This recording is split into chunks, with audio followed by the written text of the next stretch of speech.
C'est l'heure du grand dossier, soyez bien évidemment les bienvenus sur LCI. Ce soir, cette question centrale, cet enjeu, la paix par la force, le pari gagnant de Donald Trump. Tic-tac, le 10 octobre à Oslo, le comité Nobel remettra sa prestigieuse récompense et le président américain en est le candidat, disons, le plus insistant. Mais après tout, est-ce possible ? Rappelez-vous de ce conseil de président à président. Emmanuel Macron a estimé il y a tout juste quelques jours que le prix Nobel de la paix n'est possible, je cite, que s'il arrête le conflit entre Israël et les Palestiniens. Eh bien, un accord, vous le savez, est en ce moment même sur la table. Que de la com ou crédible ? Il prendrait, lui, la direction d'un conseil de la paix pour Gaza. La paix comme obsession. Lui qui renomme son ministère de la Défense, ministère de la Guerre. Celui qui est accusé de reprise en main politique des militaires américains. Le dernier exemple, il y a 2 heures, tout juste, tout le gratin de l'armée convoqué. 800 officiers inédits entre déploiement militaire dans les villes américaines et purge de haut gradé. Mais la paix comme obsession, donc. Regardez. Cela s'appelle la paix au Moyen-Orient. Aujourd'hui est donc un jour historique pour la paix. Au cours des 7 derniers mois, j'ai mis fin à cette guerre inarrêtable. Nous préférerions tous évidemment un cessez-le-feu immédiat pendant que nous travaillons à une paix durable. En tant que président, ma plus grande aspiration est d'apporter la paix et la stabilité au monde. Et pour tout comprendre, pour tout décrypter, je suis ravie de saluer sur ce plateau Nyagaele Bagayoko. Bonsoir et merci beaucoup d'être avec nous. Vous êtes chercheuse en relations internationales et présidente de l'African Security Network. Bonsoir Gallagher Fenwick, ravie bien évidemment de vous retrouver. Grand reporter, spécialiste des questions internationales. Thomas Misraki, bonsoir, ravi tout pareillement. Vous êtes grand reporter, éditorialiste international LCI. Et bonsoir à vous, Général Dominique Trinquant. Bonsoir. Je suis ravie aussi de vous retrouver bien sûr. Vous êtes ancien chef de la mission militaire de l'ONU. Alors, le grand dossier, la paix par la force, le pari gagnant de Donald Trump, c'est parti. Nous allons reparler du plan pour Gaza, bien sûr, est-il crédible ? Mais d'abord, on dit souvent, qui veut la paix prépare la guerre. Eh bien, regardez, des centaines de généraux cet après-midi, d'amiraux, qui ont été convoqués du monde entier à la base des Marines à Quantico, en Virginie, sans trop de préavis d'ailleurs, de la part du secrétaire à la Défense. C'est tout simplement inédit ce qui s'est passé, avec des mots forts à la clé. Pete Hegseth, secrétaire à la Défense des États-Unis notamment. Il faut que les États-Unis se préparent à la guerre, dit-il. Regardez. Pour garantir la paix, on doit préparer la guerre. La seule mission du ministère de la Guerre est celle-là. Se préparer à la guerre et se préparer à la gagner. Si nos ennemis choisissent stupidement de nous défier, ils seront écrasés avec la violence, la précision et la férocité du ministère de la Guerre.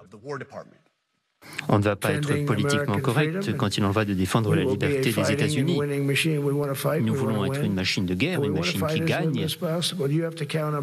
mais nous voulons faire la guerre le moins possible. Bonjour Justine Jankowski, merci beaucoup d'être avec nous en direct depuis Washington avec Armelle Exposito. Alors Justine, pourquoi ce discours fort et pourquoi maintenant ?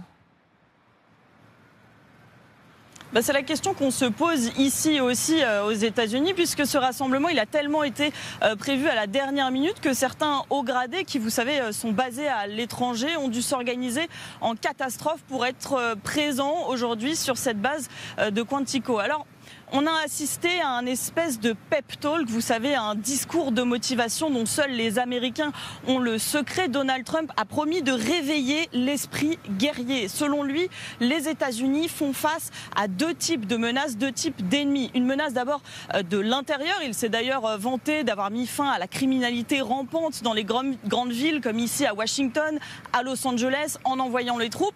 Mais aussi une menace de l'extérieur. Là, il s'en est pris au cartel en disant si vous empoisonnez les Américains, nous vous exterminerons. Et puis, au-delà de motiver les troupes, on a eu un peu la sensation que l'objectif, c'était de redresser l'armée. Et ça, on l'a vraiment senti avec la prise de parole de Pete Hegseth avant Donald Trump. Vous savez, son secrétaire à la Défense, il a eu des mots extrêmement violents. C'était en fait une charge contre tout ce que l'administration démocrate avait mis en place au Pentagone, avec des mots d'une violence inouïe. Je vous cite quelques exemples. Il a dit par exemple, je ne veux plus d'hommes en robe, plus de culte autour du changement climatique, plus de délire autour du genre. Bref, c'est la fin du politiquement correct, comme s'il fallait en quelque sorte insuffler une nouvelle autorité. Alors, l'administration américaine a sans doute en tête ce défilé assez catastrophique. Rappelez-vous que Donald Trump avait organisé cet été à Washington, un défilé qui faisait pâle figure face à la parade que la Chine, elle, a montrée au reste du monde au début du mois. Et c'est d'ailleurs la Chine qui est dans le viseur de l'administration américaine. Le Wall Street Journal a révélé que Donald Trump avait demandé au Pentagone de doubler la production de missiles en vue d'un éventuel conflit, d'une éventuelle confrontation dans le Pacifique. Infiniment. Justine Jankowski avec Armelle Exposito depuis Washington. Général Trinquant, vous avez écouté bien sûr ce discours avec beaucoup de précision. Selon vous, Trump prépare la guerre? Si oui, laquelle? Non, mais je crois que ce qui a été annoncé au départ, si tu veux la paix, prépare la guerre. Bon, je rappelle que c'est la devise de l'école de guerre française. Bien sûr. Et bien placée. Effectivement, il faut être puissant. Et le problème, c'est que cette puissance américaine, vous savez, réunir tous les généraux et amiraux là à Quantico, au passage, pas n'importe où. Quantico, c'est le siège des Marines. Les Marines, c'est les warfighters. C'est vraiment les gars qui veulent y aller. Et donc, ça n'est pas par hasard que ça s'est passé là. Et réunir tous ces généraux, c'est une puissance américaine absolument considérable, mais qui ne doit pas se reposer sur ses lauriers. Et quand on compare à la montée en puissance de la Chine, qui est très loin de la puissance des États-Unis, mais tout de même, il ne faut pas se reposer sur ses lauriers, il faut être capable de monter encore en puissance, d'où ce doublement sur les missiles pour avoir la capacité de frapper. Alors, sans vouloir effectivement en rajouter, mais quand on a entendu Trump et son secrétaire à la Défense parler de préparer la guerre, on a tout de suite effectivement pensé à la Chine. Pourquoi ? Parce qu'on a vu également ces dernières heures cet article du Figaro qui dit ceci: le Pentagone veut doubler sa production de missiles en vue d'un éventuel conflit avec la Chine. Éventuel, mais en vue d'un éventuel conflit avec la Chine. Et le porte-parole du Pentagone dit ceci: le président Trump et le secrétaire exec explorent des voies extraordinaires pour renforcer notre puissance militaire et accélérer la production de munitions. Message très fort en direction de la Chine. Préparation concrète et réelle d'un conflit avec les Chinois. Alors, il y a eu un long dégagement de la part de Donald Trump sur la Chine, où il donne un chiffre intéressant et dit que d'ici 5 ans, ils seront notamment à parité du point de vue de la marine. Il a passé un moment à parler des navires, des bâtiments de guerre de la marine américaine et du fait que les États-Unis sont devant. Il a parlé des Russes et des Chinois qui n'arrivent pas très loin derrière, mais en prévenant que, voilà, les États-Unis restent la force la plus létale. C'est probablement l'adjectif létal qui a été le plus utilisé aujourd'hui. Attention, je pense que comme beaucoup, on a un œil d'observateur extérieur, étranger, sur ce discours. C'est un discours qui rendait très nerveux l'étranger, très nerveux les militaires américains qui n'étaient pas certains des raisons derrière cette convocation totalement inédite. Vous l'avez rappelé, dans un cadre qui est quand même très particulier. Le général Trinquant a rappelé Quantico, les Marines, c'est aussi le FBI, c'est aussi la DEA, c'est aussi d'autres agences de la plus haute importance. L'annonce qui m'a frappé le plus, elle concerne les États-Unis. C'est cette idée absolument hallucinante d'utiliser, je cite, les villes américaines comme terrain d'entraînement pour l'armée. On va y revenir dans un instant, puisque au cœur ici, il y a la question de remettre l'armée américaine au pas, dans sa main, au président américain. Je reste un tout petit peu sur le message au monde, si vous ne m'en voulez pas, peut-être Nagalé Bagayoko. On a eu d'autres messages, on va écouter notamment sur le nucléaire. Comment vous avez interprété le message au monde, cette question de la préparation de la guerre par Trump ? Alors, il y a bien entendu la volonté de démontrer que son agenda de paix, puisqu'il insiste parallèlement là-dessus, s'assortit du renforcement continu des capacités. Mais moi, ce qui me frappe, c'est qu'il n'y a pas de nouveauté en réalité. L'idée de peer competitor, c'est quelque chose, un concept qui apparaît dans les documents de la National Security Strategy américaine sous le président Clinton, en considérant que ce sera la Chine qui, à 20-25 ans, sera l'ennemi majeur. Donc ça, ce n'est pas une nouveauté. nouveauté.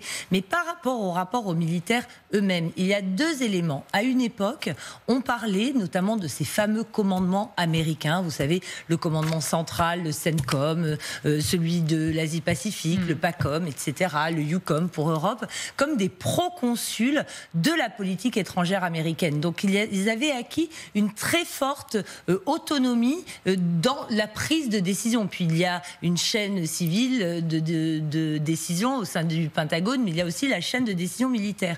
Mais ils ont subi de très lourdes défaites sur de très nombreux théâtres. L'Afghanistan, c'est un désastre. C'est Donald Trump, d'ailleurs, qui en est venu à négocier le retrait avec la paix, qui a été mise en œuvre après par Biden. Le Proche-Orient aussi. Donc je pense qu'il rappelle à l'armée... un message de dire on rend à l'armée la puissance de frappe. Oui, la puissance de frappe qu'elle a quelque part perdue en crédibilité sur certains théâtres. Et je le disais, la question du nucléaire. Il commence en disant que c'est pas un sujet actuellement, puis finalement il en fait un sujet, puisque regardez, il en parle, on le réécoute, ce sera plus clair juste après, regardez.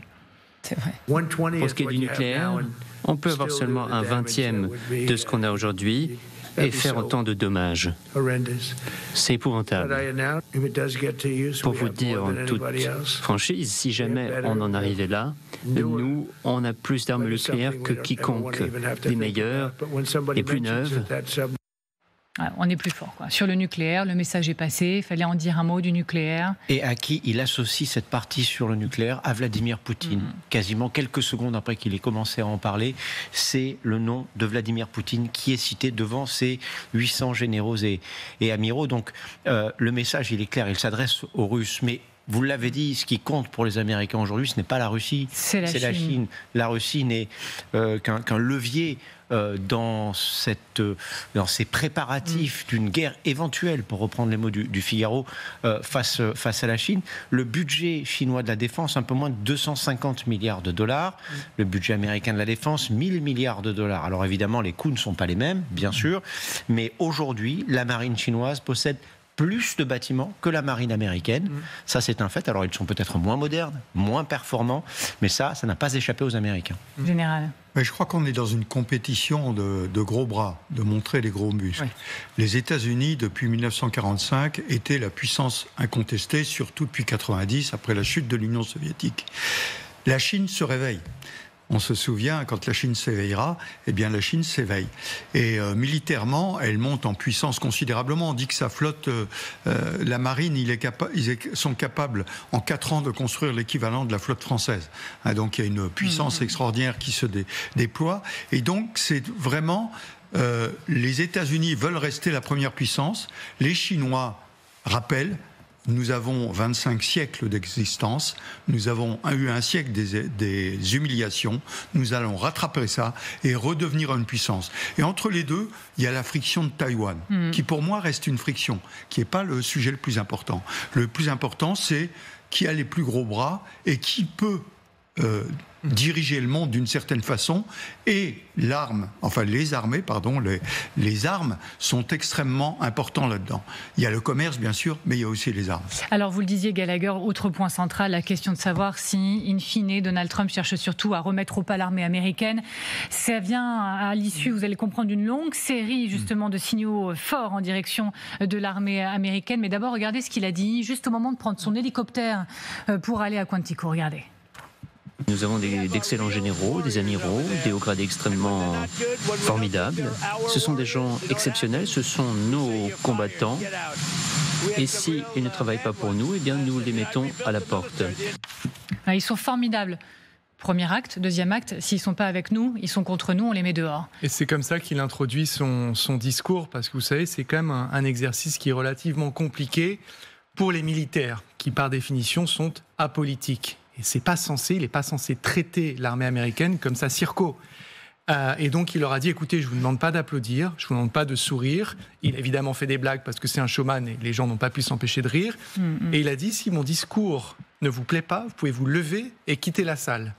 Pete Hegseth, vous avez peut-être l'extrait, Pete Hegseth, le secrétaire à la Défense, en a fait de même. Il a invité ceux qui ne sont pas d'accord avec les annonces qu'il va faire à faire ce qui est honorable, se lever et quitter leurs fonctions. Sachant qu'il y a eu ce qu'on a appelé même une purge au mois de mai dernier, avec des généraux très importants qui ont été limogés. Oui. Et il y a le portrait de Mark Milley, chef d'état-major des armées, qui a été décroché dans les principaux couloirs du Pentagone. La tradition veut que la totalité des SEMA et les chefs d'état-major et leurs photos qui soient affichées là. Il a été nommé, Mark Milley. Et Pete Hegseth, justement, le secrétaire à la Défense, a dit « l'époque des Milley, c'est terminé ». Donc c'était un discours ultra partisan, ce qui est quand même dangereux. Ils sont vraiment sur le fil du rasoir. Je pense que ça rend très nerveux une partie de ces militaires. Il y en a sans doute qui approuvent.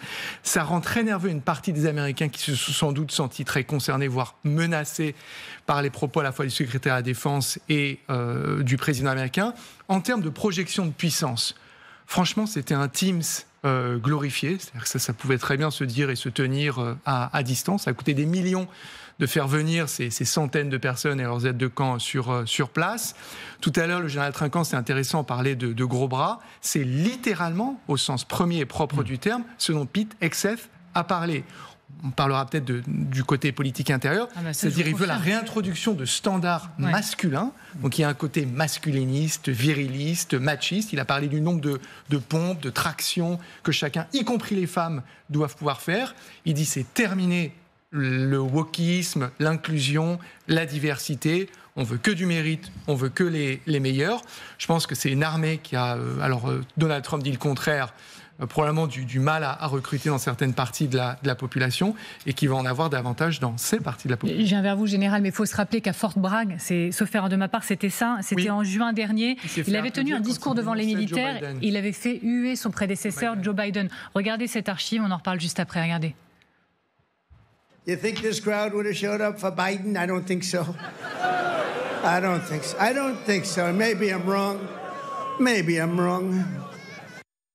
L'utilisation des militaires pour faire de la politique, à quel point ça vous fait réagir, bondir, qu'est-ce que ça suscite comme inquiétude chez vous, Général ? Pour un militaire français, c'est quelque chose d'inconcevable. Les militaires français s'attachent toujours à ne pas être engagés politiquement, au moins pendant qu'ils sont en activité. Il doit y avoir absolument aucune perméabilité entre les deux. Et donc, ça nous choque beaucoup. Mais, vous savez, je discutais avec des Américains, des amis français, des généraux français, qui ont été beaucoup aux États-Unis et qui rencontraient ces généraux récemment et qui m'ont dit, mais les généraux américains sont tétanisés. Ouais. Ils ont une trouille terrible. Parce que ce qu'a dit le secrétaire d'État ou le président, sortez. Si vous n'êtes pas d'accord, sortez. Et Milley, il l'a averti qu'il allait lui retirer sa retraite, sa pension. Un truc chez nous qui nous paraît totalement inconcevable. On peut avoir des difficultés avec certaines positions, et en particulier l'administration démocrate avait beaucoup poussé les militaires, chez les Marines en particulier. Il y avait eu beaucoup de difficultés avec le wokisme, c'est une évidence. Donc il y a un retour en arrière, mais un retour d'une brutalité absolue. Et chez les militaires français, c'est quelque chose d'inconcevable. Et quand on sait que c'est la plus grande armée du monde, et vous avez raison, aujourd'hui elle a beaucoup de difficultés à recruter. Parce que peu de gens veulent y rejoindre, et puis surtout pour des critères physiques, simplement. On sait que la norme américaine est plutôt du quintal amélioré, et donc ils ont des difficultés à recruter. Et c'est pour ça que des unités comme les Marines, c'est pour ça que c'est important que ça soit passé chez eux, comme le secrétaire d'État prône les gros bras. Il fait des pompes devant tous les soldats pour montrer qu'ils s'entraînent toujours. Enfin, on est dans un drôle de monde. Et l'inquiétude est certainement liée au fait que Donald Trump a prouvé qu'il n'était pas juste dans les mots, il est également dans les actes. Donc il y a eu la purge, on l'a appelé comme ça, du mois de mai dernier, mais il y a aussi l'utilisation en termes de politique intérieure, concrètement, de ses armées pour assurer la sécurité de son pays. Petite liste non exhaustive.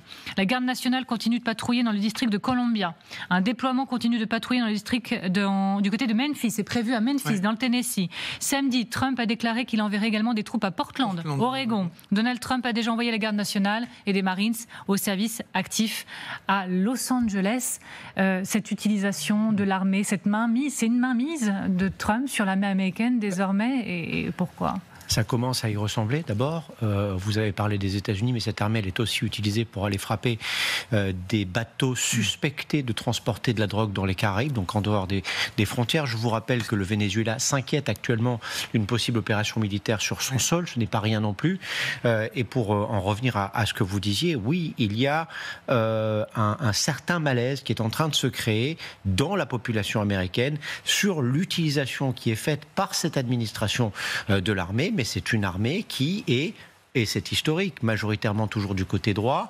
Lorsque l'on regarde par exemple le vote des vétérans lors de l'élection de l'année dernière, plus de 60% se sont prononcés pour les Républicains et Donald Trump, 30% seulement pour Harris et les démocrates. Donc cette armée, il y a deux couches dans cette armée. Il y a le commandement dont vous avez parlé et les licenciements qui ont beaucoup choqué. Et puis il y a le corps de l'armée, sa masse, qui elle n'est peut-être pas opposée à ce qui est en train de se passer. Dans un instant, dans 10 jours, c'est le Nobel qui sera décerné. Et Trump est assez persuadé, plus que ça encore, que c'est à lui que revient ce Nobel. Et plus encore ces dernières heures, avec l'accord qui est sur la table entre le Hamas et Israël. Mais l'heure de la paix est-elle l'heure de la paix? L-E-U-2-R-E, comme le met Libération à sa une. Pour Trump, en tout cas, c'est un plan historique. Regardez. C'est donc un grand jour, un jour magnifique.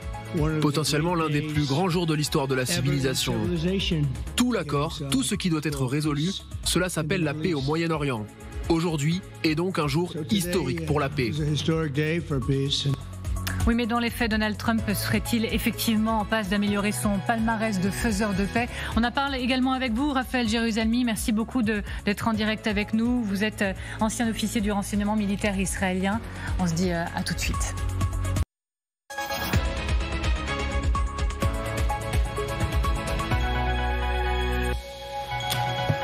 Vous êtes toujours devant le grand dossier, toujours cet enjeu, la paix par la force, le pari gagnant de Donald Trump. Nous allons y revenir avec nos invités sur ce plateau, mais là tout de suite c'est l'essentiel de l'actualité. Et elle a une quand c'est l'Ukraine qui soutient l'Union européenne. Kiev envoie une mission militaire au Danemark pour partager son expérience de lutte contre les drones russes. Cette annonce intervient avant un sommet de l'Union européenne prévu demain, après-demain à Copenhague. Le ciel danois a été le théâtre, vous le savez, de plusieurs incursions ces derniers jours.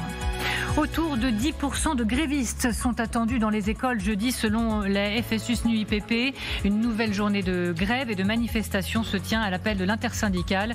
10%, c'est moins que lors de la journée du 18 septembre.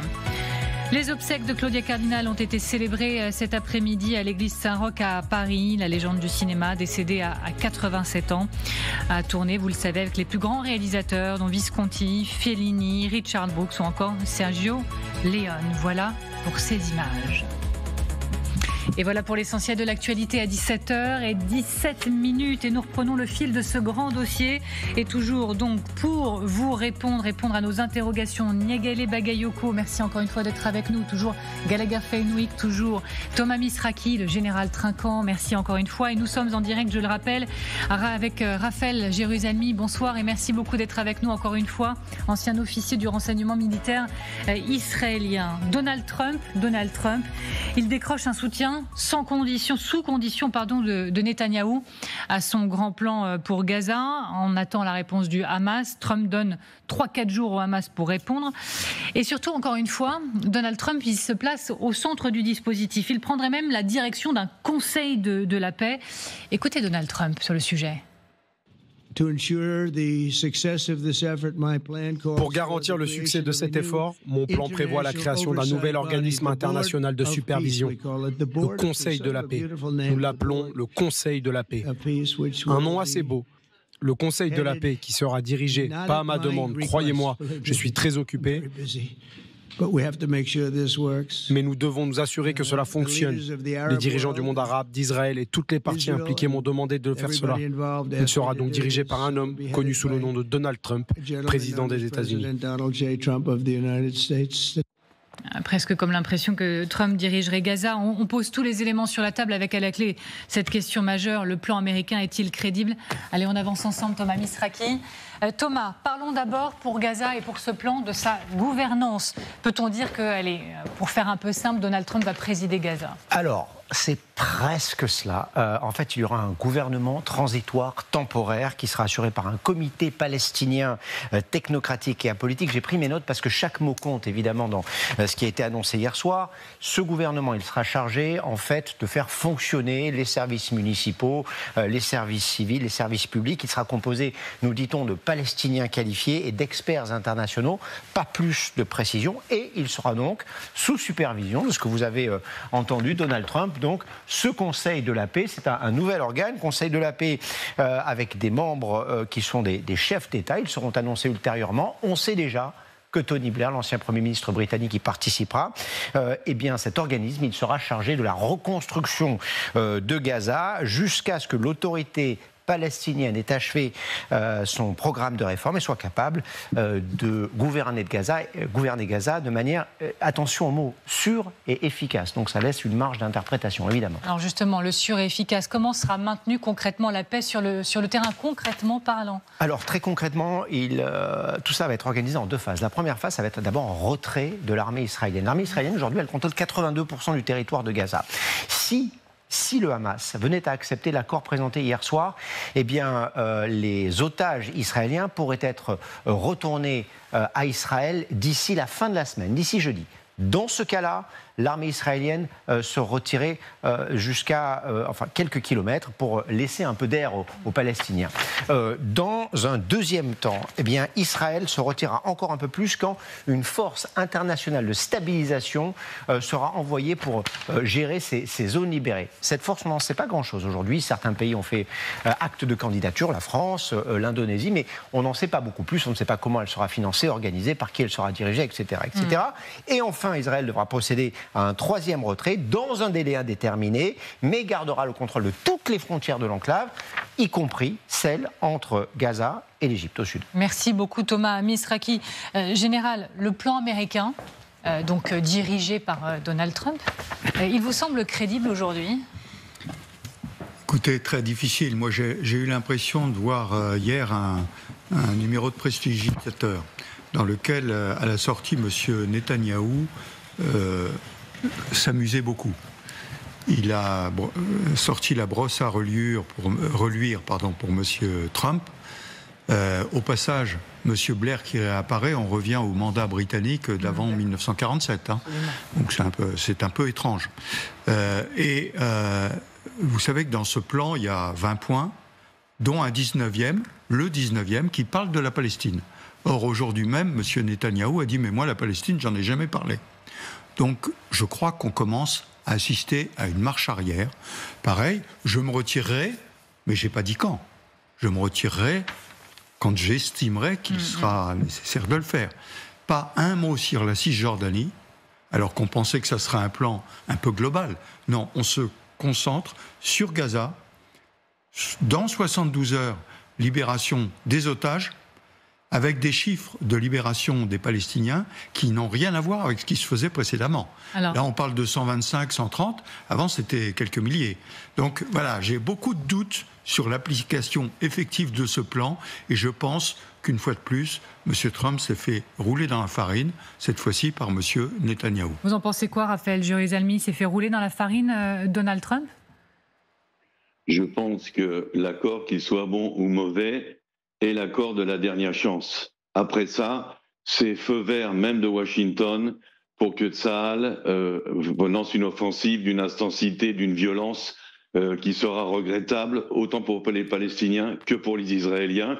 Ça sera une guerre très violente et catastrophique. Et donc, il faut donner à cet accord, même s'il n'est pas bon, la dernière chance. Une chose qui est très importante, c'est passer le cap de la libération des otages. Alors qu'on parle de la Cisjordanie, d'un État palestinien ou pas d'un État palestinien, d'une force internationale, peu importe ce qui va se passer après, on doit arriver au moment où il y a cette libération des otages. Et ça va dépendre de l'acceptation par Benjamin Netanyahou de toutes les clauses qui sont imposées par Donald Trump pour en arriver à ce stade-là. Malheureusement, j'ai de grands doutes quant à la réponse du Hamas. Je ne vois vraiment pas pourquoi le Hamas concéderait la défaite, signerait lui-même son propre arrêt de mort et se débarrasserait de sa dernière carte à jouer en échange de rien du tout en fin de compte. Je pense qu'au minimum, le Hamas va faire monter les enchères. Comme l'a dit le général précédemment, il va demander beaucoup plus de terroristes qui soient libérés. Il va marchander jusqu'à la dernière seconde du dernier jour, de la dernière minute, parce que c'est lui, en fin de compte, qui tient tout le monde maintenant en haleine. Et c'est une position presque de force qu'a le Hamas qui va lui permettre de négocier très très cher sa reddition si il accepte cette reddition. Or, c'est un mouvement intégriste fanatique qui n'est pas apte nécessairement à admettre sa défaite. Je reviens vers vous dans un instant, Raphaël Jérusalemi. J'ai envie de savoir avec vous ce que l'on sait de ce qu'il reste du Hamas également. Mais d'abord, on nous attend du côté de Haïfa. C'est Nicolas Rouget, plus précisément, qui nous attend. Bonsoir, merci beaucoup d'être avec nous, Nicolas Rouget. De votre côté, du côté d'Israël, croit-on en cet accord? Croit-on que Donald Trump est en train de réaliser là un véritable tour de force? Oui, alors évidemment, il y a une confiance un peu assez étrange dans le président américain parce que c'est dire et c'est fait. D'un certain côté, on fait un sauveur, comparé en particulier au gouvernement de Benjamin Netanyahou, qui n'arrive pas depuis 2 ans à se hisser au-dessus du lot et à arriver à une conclusion à cette guerre. C'est en particulier, et il faut le dire, j'abonde dans le sens de Raphaël Jérusalemi, ce qui concentre tout le monde ici, ce qui concentre l'attention de tout le monde, ce sont les otages.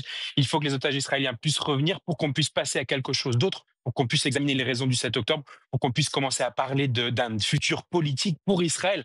Et ne parlons même pas des Palestiniens, évidemment, ou du conflit israélo-palestinien, mais pour Israël même. Et donc, c'est ce que tout le monde attend. On veut mettre énormément de confiance dans cet accord, même si, évidemment, tout le monde sait, ici à Haïfa, une ville mixte entre Palestiniens et Israéliens, entre Arabes et Juifs.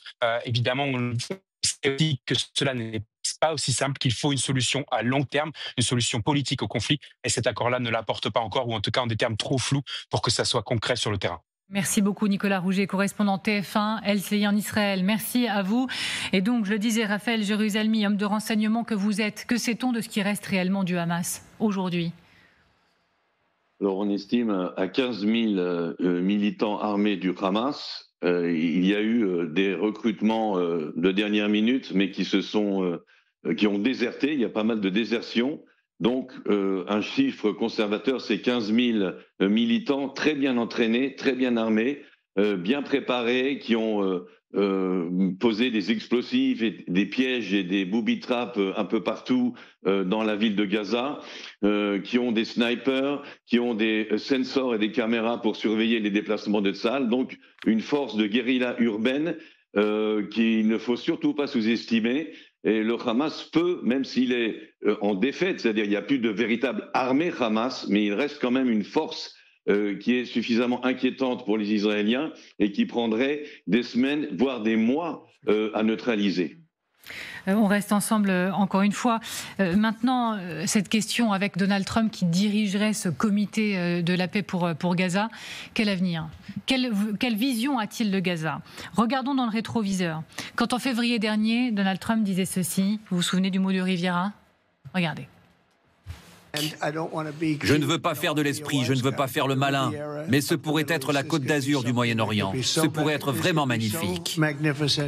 Il avait même reposté sur les réseaux sociaux ce clip généré par l'intelligence artificielle. Regardez un court extrait avec ces images qui avaient choqué énormément. Voilà, what's next? Et après, Gaza se transformant en cette fameuse rivière. Aujourd'hui, le plan de développement économique viserait à reconstruire, à dynamiser Gaza selon le plan élaboré par un groupe d'experts qui ont déjà contribué au développement d'autres villes du Moyen-Orient. Il y a un débat avec Trump. Fini la Riviera ou c'est la Riviera qu'il veut dessiner dans cette région? C'est intéressant parce qu'en anglais, il utilise le terme de board, en français, donc un conseil d'administration dont il serait le patron. Donc il s'auto-érige quelque part en roitelet de Gaza, qui traite comme une start-up. La vidéo précédente, la raison pour laquelle elle a choqué, c'est parce que c'est l'intelligence artificielle au service de l'épuration ethnique. Et c'est ça le plus important. Est-ce qu'ils font des hôtels ou pas? Surtout, ce qui est plus important, c'est que dans le plan qui a été présenté, finalement, les Palestiniens peuvent rester à Gaza. Donc il y a quand même une certaine conscience de cette possibilité de ce crime de guerre qui, a priori, je dis bien a priori, parce que l'histoire, enfin la messe n'est pas dite, devrait être empêché. Maintenant, voir ce plan, cette vingtaine de points comme une forme d'aboutissement, je pense que c'est un peu piégeux. Je pense que c'est le début d'un processus qui est certes l'un des plus aboutis jusqu'ici. Pourquoi ? Pas tant par la puissance de Donald Trump que par l'extrême gravité de la situation sur place. Vous avez quand même un comité indépendant onusien qui a déclaré qu'il y a un génocide qui s'y déroule. La diplomatie française l'a dit et redit, elle ne voit aucun sens militaire à l'opération qui est en cours. Vous demandiez à M. Jérusalemi combien de combattants du Hamas il reste. Les Israéliens eux-mêmes, les autorités israéliennes, parlent de 2000 à 3000 combattants dans Gaza, alors qu'ils sont en train de vider cette ville dans laquelle les experts, au regard des critères IPC de la famine, déclarent qu'il y a 500 000 personnes qui souffrent de la famine. Donc l'absolue urgence. Et c'est pour ça, on va peut-être parler des Russes. J'ai vu tout à l'heure le secrétaire général des Nations Unies. Il y a beaucoup de pays arabes à majorité musulmane qui disent il faut y aller maintenant, il faut signer. Parce que la situation humanitaire, elle est urgentissime. Gallagher, c'est le meilleur en transition sur ce plateau. Oui, on va parler du Kremlin dans une poignée de secondes. Un mot avant toute chose de Niagalé Bagayoko. Pour prolonger ce que vous dites, en réalité, ce plan envisage en effet l'avenir des Palestiniens d'un point de vue humanitaire, d'un point de vue économique, mais là où le bas blesse, c'est leur avenir d'un point de vue politique. Parce que, comme l'a souligné le général Trinquant, la question de la Cisjordanie n'est pas abordée. On sait très bien que cela signifie aussi, on le voit dans le plan, la marginalisation de l'autorité palestinienne qui a été explicitement mise en avant par Benyamin Netanyahou. Donc, on s'achemine peut-être vers le type de solutions qui n'ont pas forcément été concluantes des administrations internationales de type Kosovo ou de type Timor-Leste dans les années 90 et 2000, qui n'ont pas réglé justement les questions politiques. Alors, on y vient parce que c'est vrai que ça a retenu notre attention. Le Kremlin soutient le plan de Donald Trump. Dmitri Peskov. La Russie salue et soutient toujours tous les efforts, y compris ceux déployés par le président Trump, qui visent à mettre fin à la tragédie actuelle. Nous souhaitons vivement que ce plan soit mis en œuvre et contribue à instaurer la paix au Moyen-Orient. On sait que tout ou presque se tient dans la géopolitique et surtout actuellement. Comment vous expliquez ce soutien assez rapide finalement de Peskov, du Kremlin, de Poutine donc, à ce plan de Trump ? Qui s'allie au concert de louanges qu'il y a eu du monde entier. Parce que malgré mon scepticisme, je comprends qu'on se raccroche à quelque chose. Il y a quelque chose, il y a peut-être une sortie. Et je comprends très bien la position israélienne qui est d'abord les otages. On sort les otages et ça, c'est le plus important. Mon scepticisme est sur le fait que je pense que Netanyahou, tant mieux si on arrive à faire sortir les otages. Mais pour le reste, il ne va pas marcher sur ce plan. Mais ceci étant, l'ensemble des acteurs autour, dont la Russie, pour rappeler que la Russie a été longtemps un allié, je parlais tout à l'heure du mandat britannique qui s'est terminé en 1947, les gros acteurs, ça a été la Russie, qui à ce moment-là ont fait plier les Britanniques avec l'alliance des Américains pour arriver à donner une terre aux Juifs en Israël. Donc, ce que je veux dire simplement, c'est qu'aujourd'hui, il y a un concert de louanges parce qu'on aperçoit enfin, peut-être, une petite sortie, avec ce que disait Thomas, à juste titre, le sujet économique. Alors, je vais vous faire sourire, j'en doute pas un instant, mais est-ce que Poutine cherche à donner des gages d'une certaine manière à Donald Trump en ce moment ? C'est ce que j'allais vous dire, vous n'êtes pas sans savoir évidemment que la relation est tendue entre les deux hommes en ce moment, avec cette menace pour les Russes d'avoir des Ukrainiens armés de missiles Tomahawk très rapidement. Évidemment, le Kremlin qui qualifie Donald Trump d'influençable et d'émotif, va jouer sur ce registre-là en allant féliciter le président américain d'être sur le point de résoudre une crise qui dure, pour reprendre ses mots, depuis des millénaires. Donc évidemment que le Kremlin joue là-dessus et évidemment que ça va marcher. Et Raphaël Jérusalemi, vous êtes toujours en direct avec nous. Comment vous regardez tout ça, le Kremlin qui soutient Trump pour ce plan ? Oui, je pense que tout le monde doit soutenir ce plan dans la mesure où il n'y en a pas d'autre. Donc, on aimerait bien qu'il y ait peut-être d'autres alternatives. Pour l'instant, il n'y a que ça. Et en plus, comme je l'ai dit, c'est de la dernière chance, parce qu'après ça, on se dirige vers une catastrophe pour tout le monde, et on se dirige surtout vers la mort des otages, parce que les otages ne vont pas survivre bien plus longtemps les sévices qu'ils endurent physiquement et moralement de leurs tortionnaires. Je voudrais rappeler aux membres de votre plateau que si l'on parle d'économie, d'abord le tourisme c'est une très bonne option pour Gaza parce qu'il n'y a pas de ressources naturelles à Gaza, il y a peu d'agriculture et le tourisme c'est certainement une option. Mais je voudrais rappeler que le 6 octobre, il y avait une situation entre Israël et Gaza qui était une situation de libéralisme, d'investissement économique. On avait donné des dizaines de milliers de permis de travail aux travailleurs palestiniens de Gaza, comme on l'a fait pour la Cisjordanie, venir travailler en Israël. On a libéré ce qu'on appelle le blocus, c'est-à-dire on a laissé entrer beaucoup plus de marchandises sur lesquelles, je rappelle, le Hamas prélève la dîme de 15% à tout ce qui rentre dans Gaza.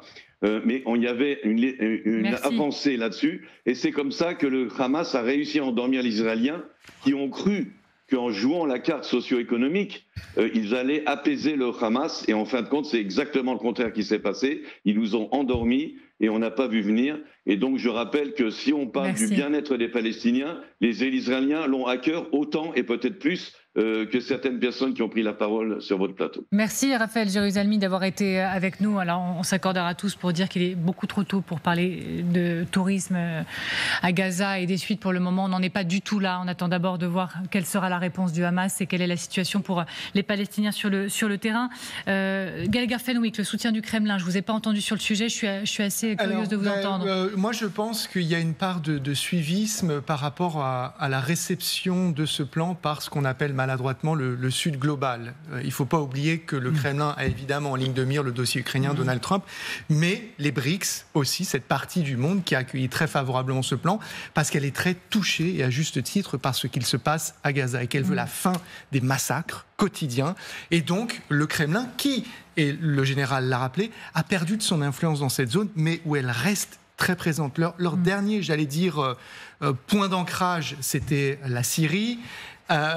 Aujourd'hui, ils restent diplomatiquement présents à la fois côté palestinien et israélien, et donc c'est important pour eux de se prononcer sur ce dossier aussi. Et on en vient à cet autre chapitre de notre grand dossier ce soir. Tic-tac, le 10 octobre, autant dire après-demain, à Oslo, le comité Nobel remettra la prestigieuse récompense. Et faute d'être le favori, le plus insistant des candidats, eh bien c'est Donald Trump. Mais, et après tout, si c'était possible, rappelez-vous, ce conseil de président à président, c'était il y a quelques jours seulement, depuis l'ONU, depuis New York, Emmanuel Macron estimait que le prix Nobel de la paix convoité par Trump ne pourrait lui être accordé que s'il arrêtait ce conflit entre Israéliens et Palestiniens. C'était le 23 septembre précisément.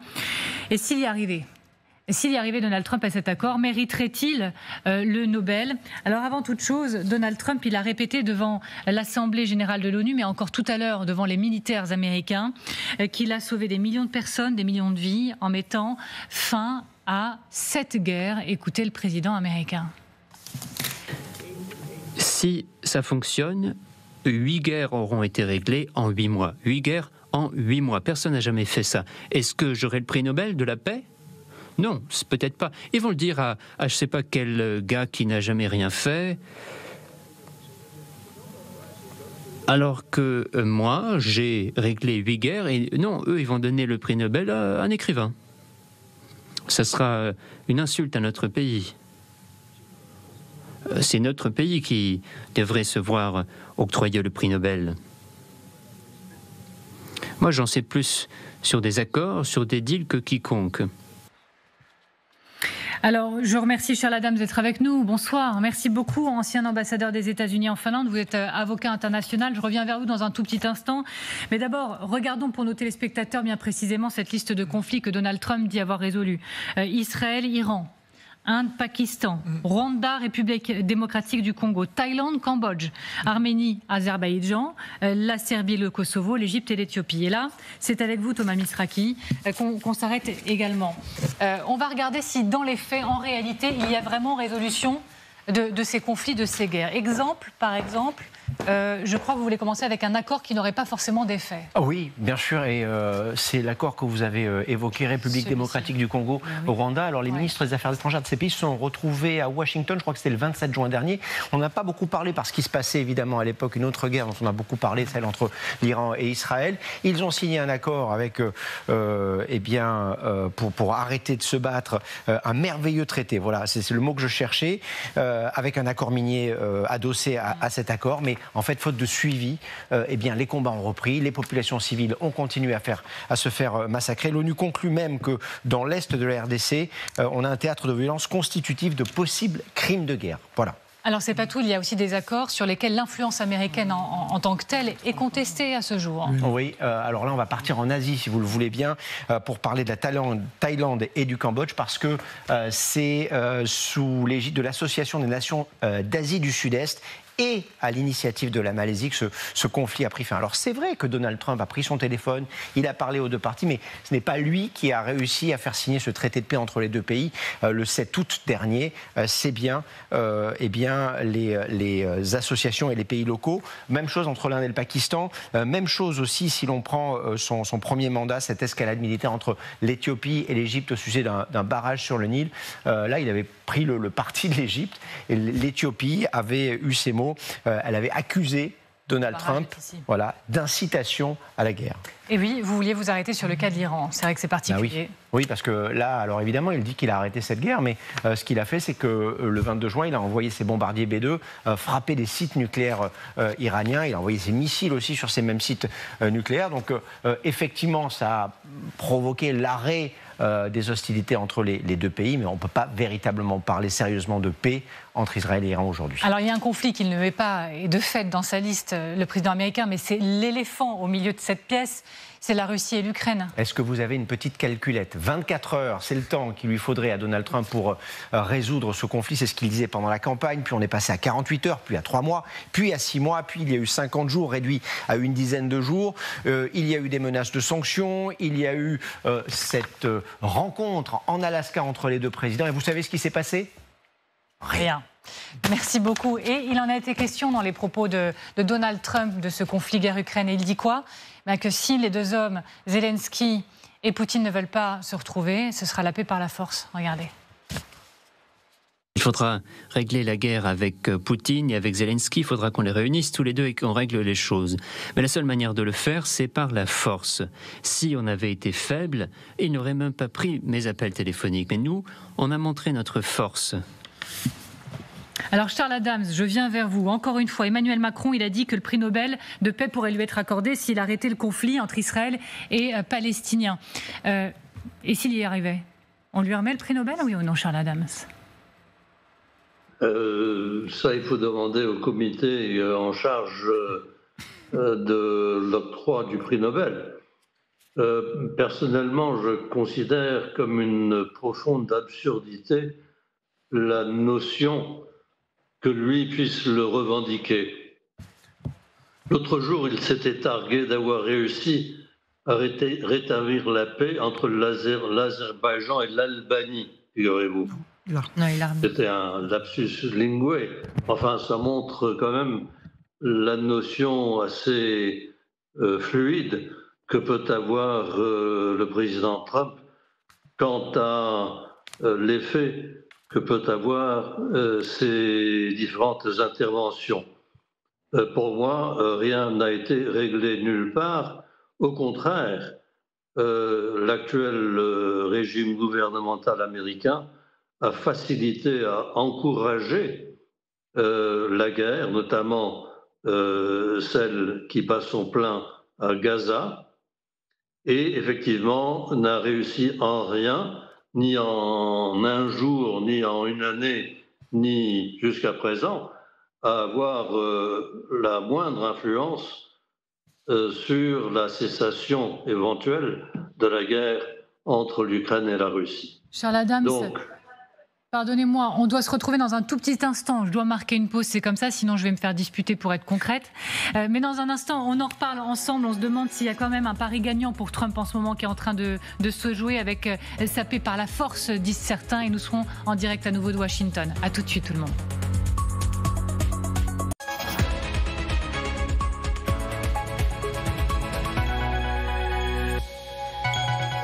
Vous êtes toujours devant le grand dossier avec cette question ce soir. La paix par la force, le pari gagnant de Donald Trump. Le prix Nobel, c'est dans 10 jours. Tic-tac, on en parle toujours avec nos invités. Nyagale Bagayoko, toujours avec Gallagher Fenwick, toujours avec Thomas Misraki, avec le général Trinquant. Et nous sommes toujours en direct avec vous, Charles Adams. Merci encore une fois.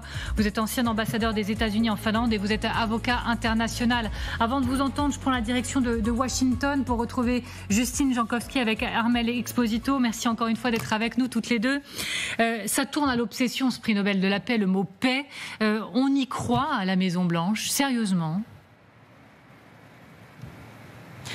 Officiellement, Donald Trump joue à celui qui n'y croit pas. Il dit jamais on ne me le donnera, mais il pense qu'il le mérite amplement. C'est en tout cas le sens de ce qu'il a dit tout à l'heure devant les 800 hauts gradés de l'armée qu'il a rassemblés sur la base de Quantico. Et c'est vrai que cette obsession du prix Nobel de la paix, on l'entend quasiment tous les jours ici. Hier, dans son discours auprès de Benjamin Netanyahou à la Maison-Blanche, le mot paix était omniprésent. Il a d'ailleurs même dit qu'il allait présider un conseil pour la paix, un conseil qui fait partie de son plan pour Gaza. Et c'est bien la première fois qu'un président américain annonce qu'il va présider une entité qui n'existe pas, ou en tout cas qui n'existe pas encore.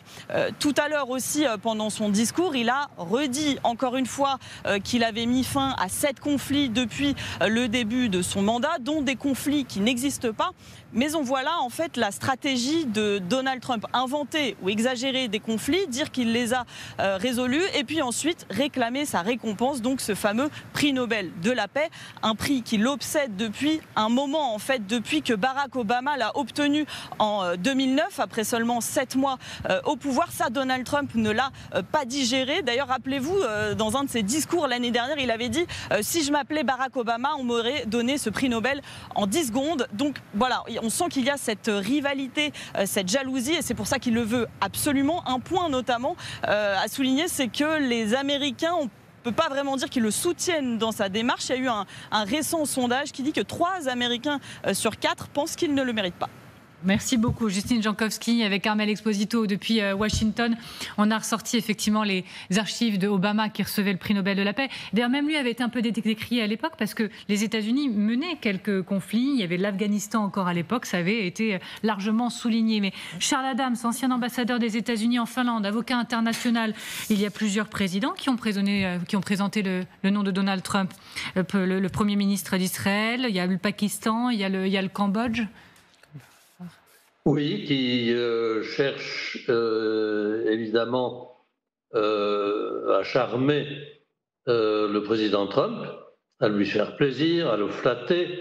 C'est ainsi que l'abordent malheureusement beaucoup de pays qui comprennent que seule la flatterie est apte à faire bouger, évoluer, penser, imaginer Donald Trump.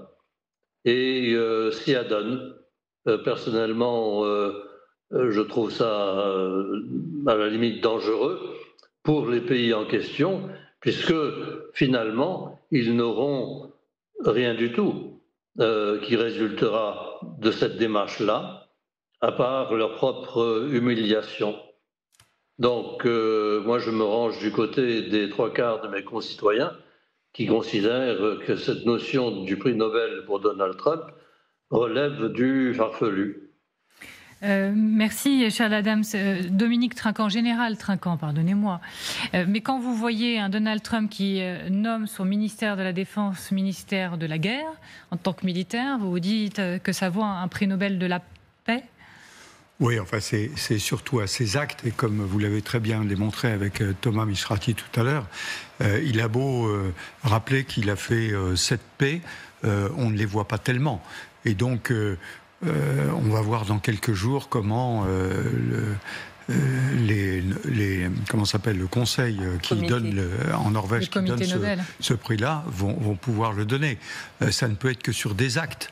Je crois que le président Macron a dit oui, vous pouvez avoir le prix sur la paix s'il y a la paix. Or, là... Mais est-ce qu'on peut dire qu'il n'y a rien dans son bilan, malgré tout? Est-ce qu'on peut dire qu'il n'y a rien dans le bilan de Trump? Non, en l'occurrence, le dossier arméno-azerbaïdjanais est une réussite diplomatique pour les Américains qui a été saluée par les deux leaders, les chefs de l'exécutif, Aliyev, l'azerbaïdjanais, et son homologue Pachinian, l'arménien, qui se sont déplacés à la Maison-Blanche. D'ailleurs, c'est marrant, il a rejoué la scène en parlant de la distance, et à la fin, il s'embrassait, il l'appelait en lui disant « Merci, ça fait 30 ans qu'on s'entretue, grâce à vous, on est désormais des amis ».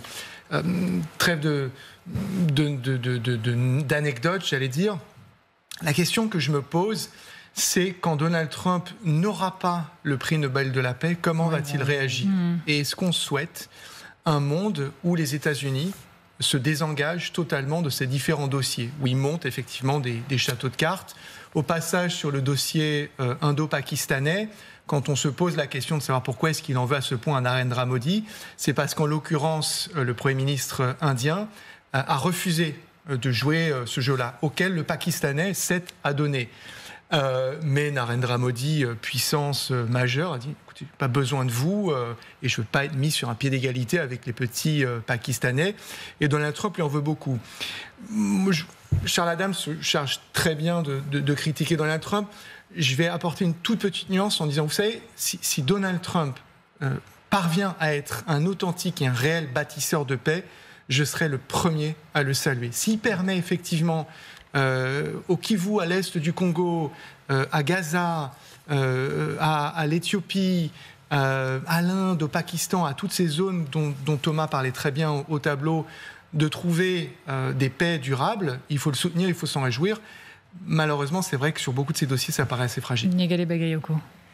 Moi, ce que je veux souligner, c'est qu'il n'y a pas que Donald Trump, s'il obtenait le prix Nobel de la paix, dont on pourrait remettre en cause la pertinence de cette obtention. Il faut quand même rappeler que le comité Nobel a récompensé des personnalités comme... effectivement Abiy Ahmed en Éthiopie, mais comme Aung San Suu Kyi aussi, en Birmanie. Le prix Nobel de la paix suscite, après son attribution, très souvent des interrogations. Il faut aussi rappeler comment se déroule la procédure. C'est seulement un comité composé de 5 personnes qui sont désignées par le Parlement norvégien.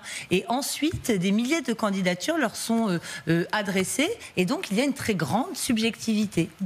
La conclusion vous revient, Thomas. Subjectif, soyons-le, Alfred Nobel a inventé la dynamite. Peut-être que ça lui irait bien, ce prix Nobel à Donald Trump. C'est une belle conclusion. Merci beaucoup d'avoir été avec nous dans ce grand dossier. Merci tout particulièrement à Charles Adams, ancien ambassadeur des États-Unis